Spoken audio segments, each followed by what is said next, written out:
In this video, we're going to do a what-if analysis in Microsoft Excel using the Solver plugin. The kind of what-if analysis we're going to do is a break-even analysis, but we don't just want to break even. Our target is a profit of $350,000, not zero, not breaking even. And the variable that we want Solver to adjust to tell us how many we need to reach this profit is the number of patient cases.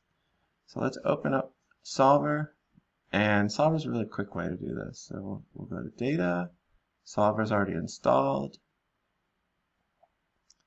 Okay, so Solver wants to know what the objective function or the objective cell is. Now the objective cell is profit, so I'm going to click on profit. It's cell B12.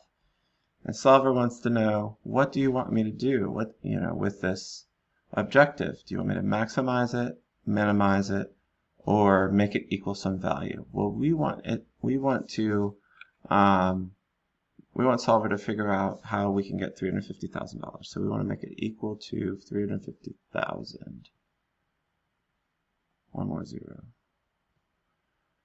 And we want to do that by changing which variable cells, and we're just going to pick one. This is a simple example. So we want to change the number of cases, which is cell B8,